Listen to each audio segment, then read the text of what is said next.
Students हम calculate करेंगे amount, ठीक है, और किसमें, ग्राम्स में भी और मोल्स में भी, ठीक है। अब मैथ्स मतलब कि हम देखते हैं कि ग्राम्स में मतलब जैसे ग्राम में हम चीज़ों को, डिफरेंट चीज़ों को मेजर करते हैं, जैसा कि हम जो है वो चीनी लेकर आते हैं तो वो ग्राम्स में लेकर आते हैं, 1 किलोग्राम 2 किलोग्राम, ठीक है। तो ग्राम का वो यूनिट होता है, ठीक है। ग्राम यानी कि यूनिट है, ठीक है, वजन का यूनिट होता है। और इसके साथ साथ अमाउंट का यूनिट हम कह सकते हैं इसको, और कि कितनी मिकदार है, ठीक है, उसको हम ग्राम में भी कर सकते हैं मेजर, और हम उसको मेजर मोल्स में भी कर सकते हैं। जिस तरह इथाइल अल्कोहल अगर प्रोड्यूस हो रहा है तो हमने देखना होगा कि इथाइल अल्कोहल के कितने मॉलिक्यूल्स प्रोड्यूस हो रहे हैं, तो हम ये देखेंगे कि मोल्स से देखेंगे, ठीक है। यानी अगर एक चीज को काउंट करना हो, अब छोटी सी चीज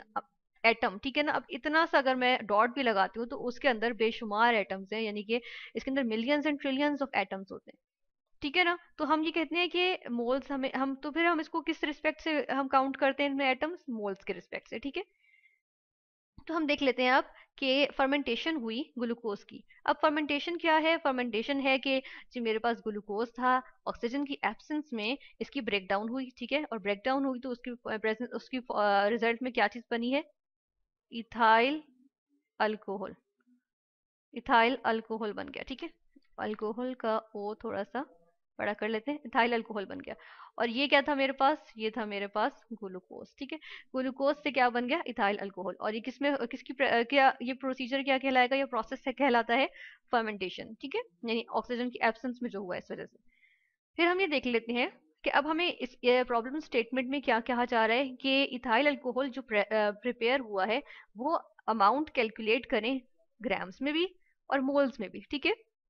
लेकिन किस तरह से कि शर्त यह है कि जो ग्लूकोज आपने यूज किया था वो 5000 ग्राम्स यूज किया था, ठीक है। तो हम अब जब इसकी कैलकुलेशंस करेंगे तो हम स्टार्ट कहाँ से लेंगे, जो हमारे पास गिवन डाटा है, और गिवन डाटा क्या है, 5000 ग्राम्स ऑफ ग्लूकोज, ठीक है।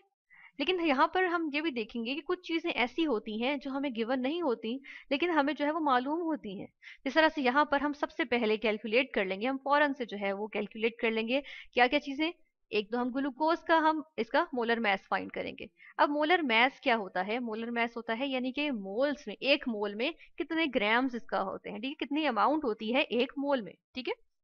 जिस तरह हम अगर इसकी मेजर कर लेते हैं तो जब हम इसकी कैलकुलेट करेंगे तो हमें पता चलेगा कार्बन के, अच्छा मोलर मास या एटॉमिक मास क्या होता है, 12, ठीक है, जो हमें पीरियोडिक टेबल से पता चलता है। मल्टीप्लाई करेंगे 6 से, क्योंकि 6 जो है वो सबस्क्रिप्ट में मौजूद है, ठीक है, यानी 6 कार्बन है ना, इस वजह से। फिर हम आगे ऐड कर लेते हैं क्योंकि इसके आगे हाइड्रोजन है तो H आ गया, ठीक है। H का होता है पीरियोडिक टेबल से देखो एटॉमिक मास तो 1। अब 1 को मल्टीप्लाई करें 12 से तो ये आ गया 12, ठीक है। फिर प्लस कर देंगे, अगला ऑक्सीजन है, ऑक्सीजन का हम देखते हैं पीरियोडिक टेबल में तो वो होते हैं 16। 16 को मल्टीप्लाई करें 6 से तो क्या होता है, यहाँ पे हम लिख देते हैं 16, ठीक है, और मल्टीप्लाई बाय 6 क्योंकि 6 मौजूद है, ठीक है। तो इससे हमारे पास जो है वो एक यहाँ पर जो टोटल हमारे पास आ जाएगी, उसको, इसको चले हम कैपिटल एम से रिप्रेजेंट कर लेते हैं, ठीक है। तो जो टोटल हमारे पास आ जाएगा यहाँ पर अमाउंट वो होती है 180 ग्राम्स, ठीक है, कितनी, पर मोल, ये इसका यूनिट होता है, मोलर मास का यूनिट होता है 180 ग्राम्स पर मोल। यानी कि हम कहते हैं एक मोल अगर मेरे पास ग्लूकोज हो तो उसमें 180 ग्राम्स मौजूद होंगे ग्लूकोज के, ठीक है। अब दूसरी साइड पे मेरे पास मौजूद है इथाइल अल्कोहल, इसका भी चले हम क्या करते हैं कि मोलर मास निकाल लेते हैं, ठीक है। इसका निकालने के लिए क्या करेंगे, कार्बन कितना है, कार्बन का कितना होता है एटॉमिक मास 12, दो कार्बन है तो इंटू 2 कर लेते हैं, ठीक है। प्लस कर लेंगे कि इसके अंदर हाइड्रोजन है, वो उसका होता है 1, ठीक है। अब मल्टीप्लाई बाय 5 यानी कि 1 5 जा 5, ठीक है। और उसके बाद फिर प्लस कर लेंगे, ऑक्सीजन का है, ऑक्सीजन का कितना होता है 16, एक ही ऑक्सीजन है प्लस एक और हाइड्रोजन है, चलें एक और लिख दिया, ठीक है। अब इस सारे को कैलकुलेट कर लें हम तो फिर हमारे पास जो है वो क्या वैल्यू आ जाती है, हम इसकी वैल्यू लिखते हैं, ये आ जाता है 46 ग्राम्स पर मोल, ठीक है। ये हमारे पास आ गया किसका, इथाइल अल्कोहल का, ठीक है। और जो ये हमारे पास था वो किस चीज का था, मिथाइल अल्कोहल का, ठीक है। अब हम क्या करते हैं कि हमने कहा कि हमें ये चीजें मालूम हो गई किस तरह से, क्योंकि हमें ये मालूम है, ठीक है ना, ये हम पीरियोडिक टेबल से मालूम कर सकते हैं, कैलकुलेट कर सकते हैं, डिटर्मिन कर सकते हैं। अब हमें और जो गिवन चीज है वो है 5000 ग्राम्स ऑफ ग्लूकोज। अब हम फॉर्मूला लगाएंगे नंबर ऑफ मोल्स का, ठीक है। नंबर ऑफ मोल्स का फॉर्मूला ये होता है, अब यहाँ पर मैंने सिंबल्स लिखे हुए हैं, ठीक है, जिस तरह से स्मॉल एन मतलब number of moles, is equal to M क्या होता है, mass in grams divided by capital M, molar mass, ठीक है। अब हम क्या करेंगे, ये फाइंड करने के लिए हम यहाँ पे हम यहाँ ग्लूकोज का पहले फाइंड करते हैं ना, ठीक है, क्योंकि ग्लूकोज की वैल्यू गिवन है, क्योंकि जो वैल्यू हमें गिवन होती है हम उनसे स्टार्ट लेते हैं। तो हम यहाँ पर कहेंगे 5000 ग्राम्स, ठीक है, ये मैस आ गया, मैस इन ग्राम्स, ग्राम्स लिख दिया साथ, डिवाइडेड बाय, अब और क्या चीज आएगी यहाँ पे, नीचे आएगा कैपिटल एम यानी मोलर मैस, ये निकला था ग्लूकोज का 180 ग्राम्स पर मोल, ठीक है, तो ये भी हम लिख देते हैं यहाँ पे, ये आ गया 180 ग्राम्स पर मोल। अब मोल देखिए डिनोमिनेटर के भी, डिनोमिनेटर में डिवाइडेड का साइन है ना, डिनोमिनेटर के भी डिनोमिनेटर में जो चीज होती है वो कहाँ चली जाती है, ऊपर चली जाती है, और ग्राम्स तो ग्राम से कैंसिल हो ही जाएंगे, ठीक है ना, ये वाले ग्राम्स इस ग्राम से कैंसिल हो जाएंगे, ठीक है। तो फाइनली जो हमारे पास यहाँ वैल्यू आएगी, नंबर ऑफ मोल्स आएंगे किसके, ग्लूकोज के, स्मॉल जी लिख देते हैं, ठीक है, तो ये हमारे पास कितने आ जाते हैं, ये आ जाते हैं, हम यहाँ पर लिख देते हैं 27.78 मोल्स, ठीक है। एमओएल जो है ना वो भी मोल के लिए होता है, ठीक है, एमओएलई भी मोल के लिए होता है, एमओएल भी शॉर्ट फॉर्म होती है मोल्स के लिए, ठीक है। तो हमने स्मॉल जी लिखा ग्लूकोज के लिए, number of moles of glucose आ गए, ठीक है। अब इससे हमें फाइंड करना बड़ा आसान हो जाएगा, किस तरह से, हम यहाँ पर देख लेते हैं कि हम एक स्टेटमेंट बना लेंगे, ठीक है, क्योंकि हम ये जो इक्वेशन है ये बैलेंस्ड इक्वेशन के अकॉर्डिंग हम यहाँ पे स्टेटमेंट बना लेंगे कि इसके 1 मोल है यहाँ पे, ठीक है, ये 1 मोल है ना, जो इसका कोफिशिएंट होता है उसका मतलब होता है कि उतने ही नंबर ऑफ मोल्स प्रेजेंट होते हैं, यहाँ पर 2 मौजूद है, इसका मतलब है 2 मोल्स बन रहे हैं, तो हम कह सकते हैं कि 1 मोल